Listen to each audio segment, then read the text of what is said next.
Alô Manaus, boa tarde, Amazonas, agora 12 horas e 55 minutos na cidade de Manaus.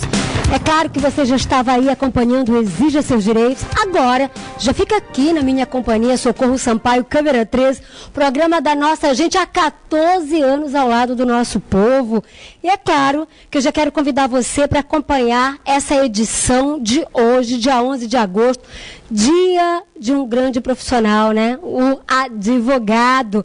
Olha, a gente vai já acompanhar uma matéria lá na OAB, a OAB que sempre nos ajuda aqui, mandando, né, tantos profissionais para orientar, para tirar as dúvidas aí da nossa população, da nossa sociedade, dos nossos telespectadores. E é claro que essa homenagem não podia deixar de existir no dia de hoje. Mas daqui a pouquinho também ele que já está aqui conosco, preparadíssimo, Dr. Sidney Chalub, vai falar de um tema que muita gente sofre, viu, gente?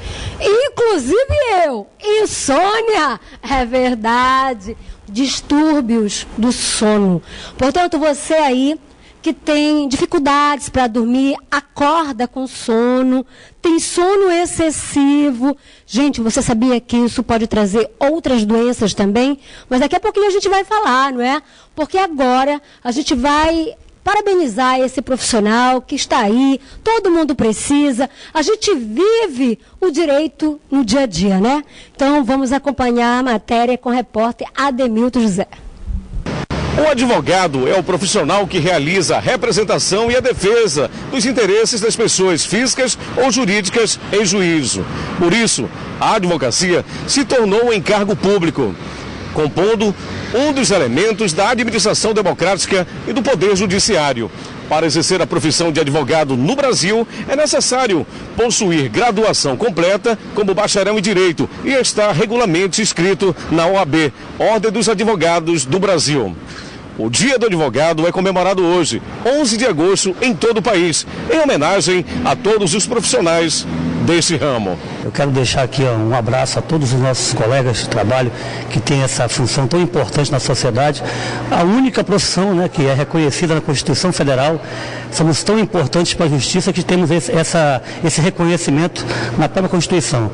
Portanto, nesse Dia do Advogado, o meu grande abraço a todos os nossos colegas que lutam pela justiça no dia a dia de todos os fóruns do Brasil, em especial aqui de Manaus. Então hoje comemoramos essa data importante para a advocacia e também para a sociedade brasileira, no Dia do Advogado, e estamos hoje, inclusive, fazendo uma programação especial destinada aos advogados. Nesse momento está acontecendo a nossa feijoada do advogado, que é um momento de confraternização dos colegas, e aí eu convido todos os advogados, telespectadores do Câmera 13, a se fazerem presente. Essa nossa feijoada vai estar acontecendo agora no Clube do Trabalhador SESI e não tem hora para terminar.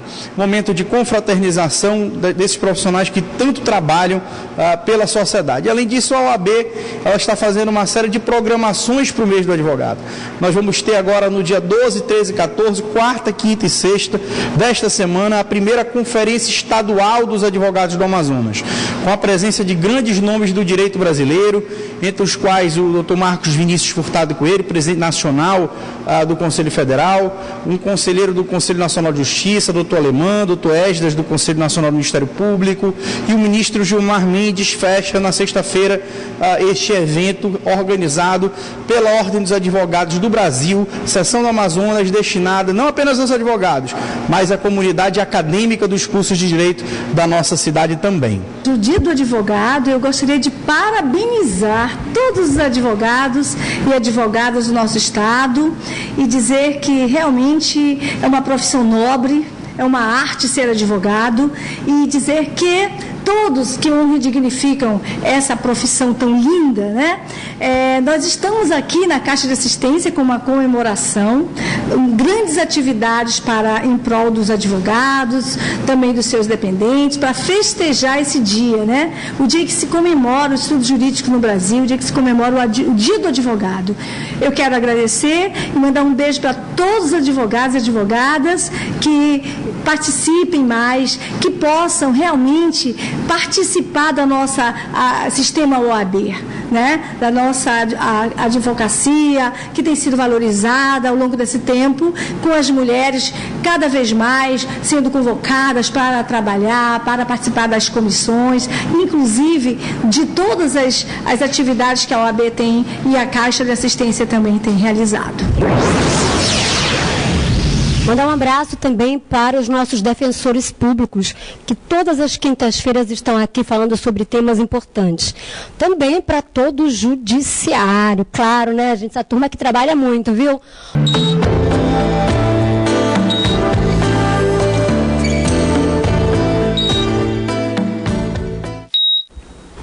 Já estamos de volta e agora para falar sobre os distúrbios do sono. Verdade.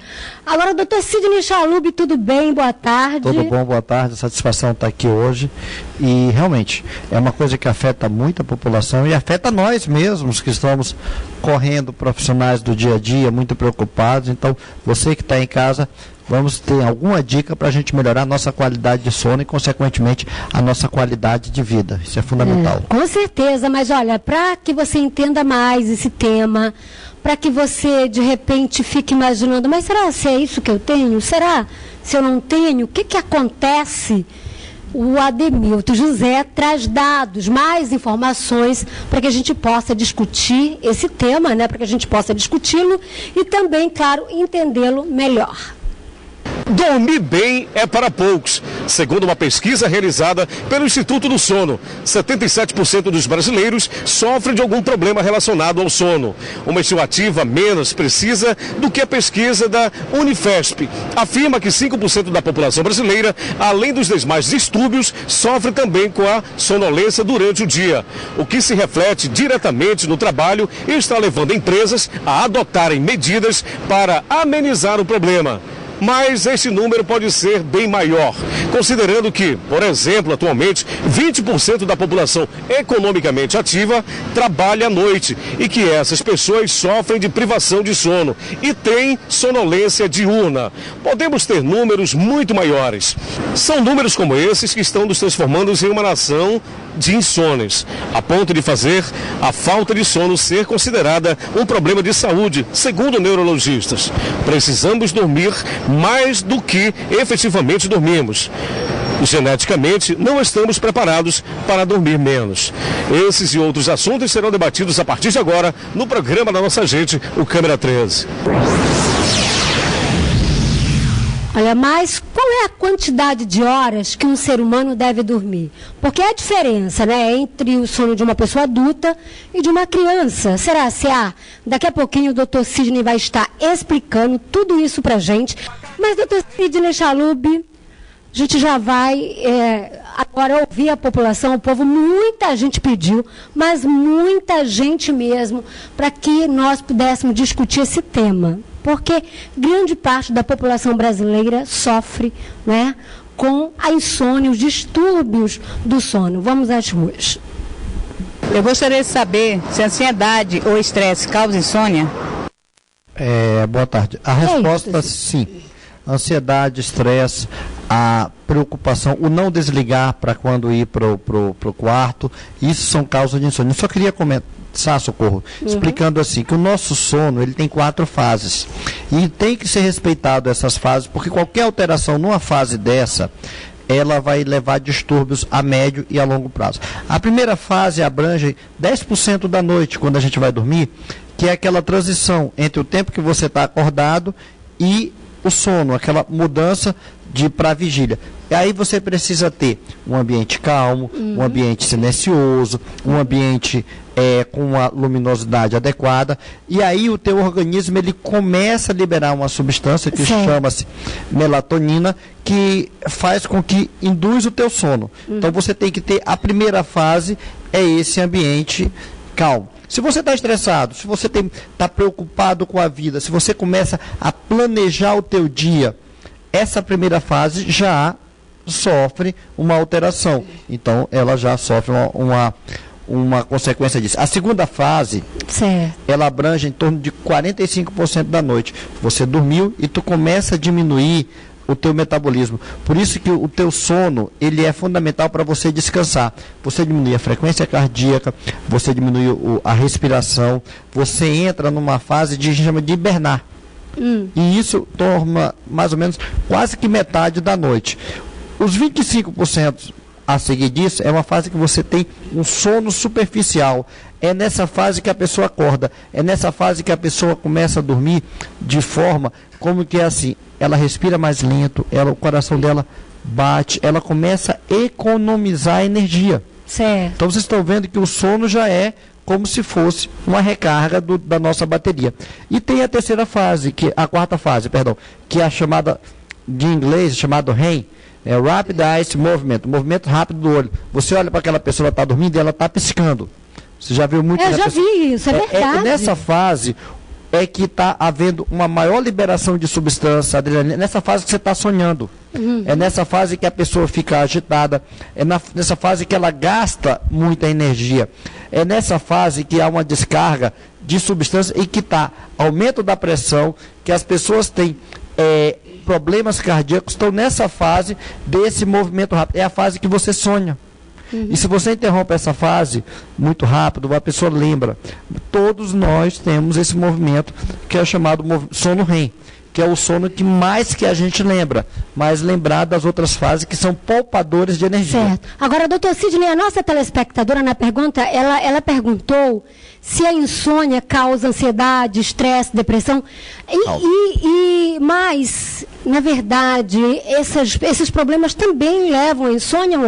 É uma faca de dois gumes, né? Uma via de uma coisa leva a outra. Uma coisa leva a outra. Se você não dorme bem, você fica ansioso, você fica mal-humorado, irritado. Verdade. Nós precisamos, por isso que foi importante a gente explicar essas fases. Nós precisamos recarregar as baterias. Se você não dorme, você já acorda irritado, você vai ficar chateado porque você não consegue lembrar das coisas, você tem perda de memória, você tem dor de cabeça e você fica cansado. E a gente sabe, se nós estivermos cansados, nós vamos ficar extremamente irritados e ansiosos. Agora, doutor Sidney, eu queria saber exatamente o que são os distúrbios do sono.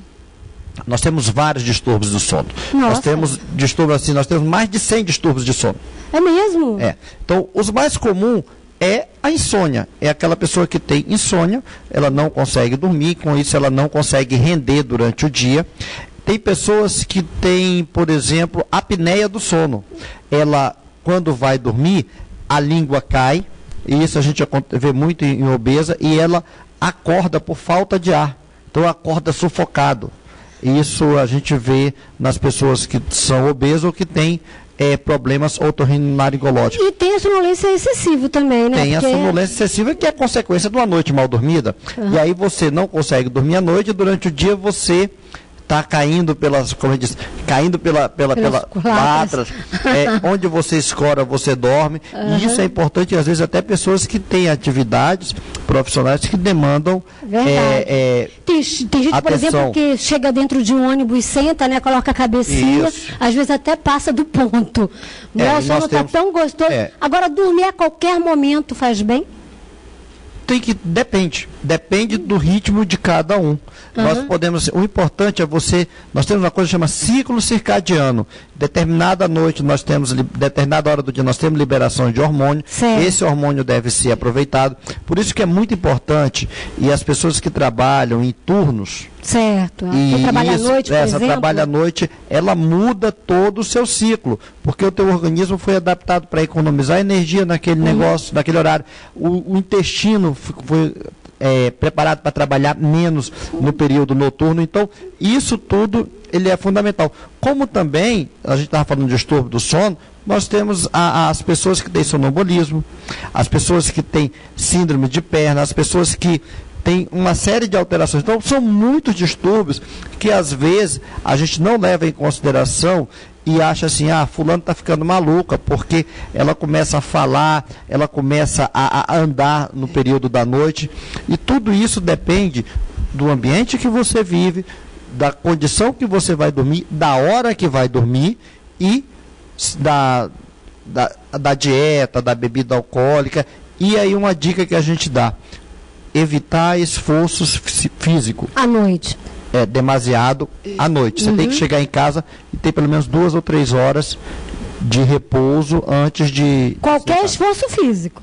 Qualquer esforço físico. O único esforço permitido, físico. E aí assim, se é mito ou verdade, atividade sexual não interfere no sono. Sério? Então, já tem trabalhos mostrando que as pessoas que mantêm uma atividade sexual noturna não interfere no sono. Mais sono. Agora, aquelas pessoas que têm hábito de pegar computador na cama, é horrível, assistindo televisão, ler, principalmente, se você não está com sono, não faça isso. Você tem que ir para o ambiente. Outra coisa, não ir para a cama sem sono. Se você está ficar porque vai passar muito tempo. Mas quem vai para a cama assistir lá um filme, uma TV, daqui a pouco o senhor responde, tá? Porque agora a gente vai mais uma vez ouvir o telespectador. Boa tarde, meu nome é Nazaré de Jesus e a minha pergunta é a seguinte: trabalhei de madrugada e agora que voltei a trabalhar de dia, sinto muito sono e fico cansada no dia seguinte. Isso pode ser considerado um distúrbio? Não pode ser considerado distúrbio, porque vocês têm que fazer uma readaptação de função. Eu não sei quanto tempo você voltou a trabalhar, mas você tem que mudar a sua rotina. O que é importante, às vezes, tem essa insônia chamada psicofisiológica. Você vai para a Europa, vai para outros locais, tem 10, 12 horas de fuso horário.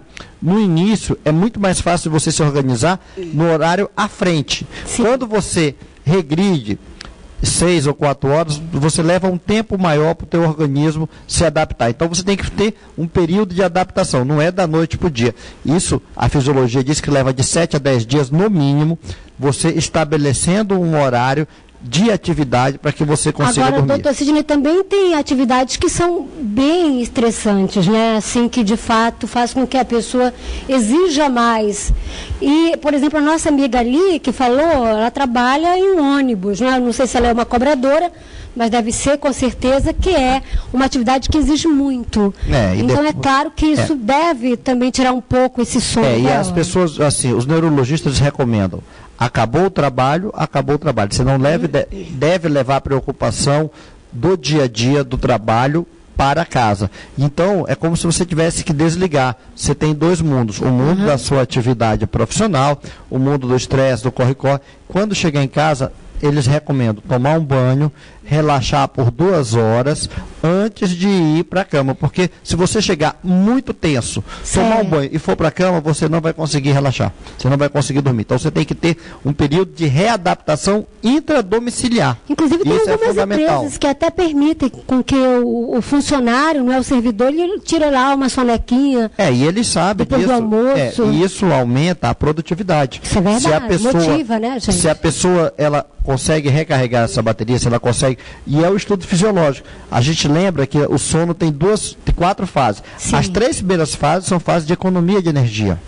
Então, se você tem um intervalo para que você entre na fase de sono-vigília, na fase de poupar frequência cardíaca, poupar a respiração, você está economizando e liberando algumas substâncias do teu organismo que vão estimular isso. É muito comum a gente ver a pessoa que está muito agitada, que dorme mal, ter cãibra, porque o ácido lático acumula.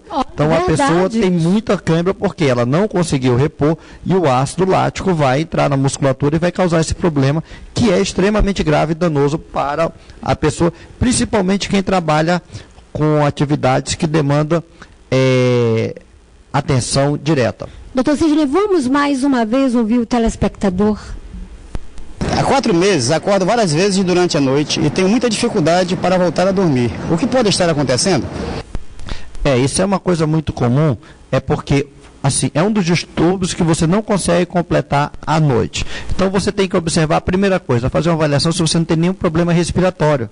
Porque às vezes quando a pessoa dorme, ela faz uma apneia, ela diminui a respiração e às vezes ela obstrui. E aí ela acorda sufocada. Então, a primeira coisa que você tem que fazer é isso. E aí depois a pessoa indiretamente fica com medo de dormir. A outra causa é você ter que ver o horário que você está dormindo. Porque é fundamental você ter uma fase adequada de sono, porque se você tem uma atividade que você deita muito cedo, você vai acordar no meio da noite. O que se recomenda? Se for uma pergunta assim, quantas horas a pessoa deve dormir? Já estamos de volta para tirar algumas dúvidas, mas antes nós vamos voltar às ruas. Doutor, boa tarde. Quais são as consequências de uma noite mal dormida?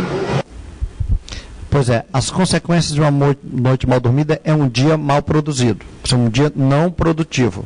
Então você tem que ter uma noite mal dormida para que você tenha uma atividade ao longo do dia adequada. Assim como alguns distúrbios cardiovasculares são piorados quando a pessoa não consegue dormir. Então se a pessoa não dorme bem, ela já pode acordar com hipertensão, com aumento da frequência cardíaca, e sem falar que ela não vai ter nenhuma produção porque ela vai estar cansada.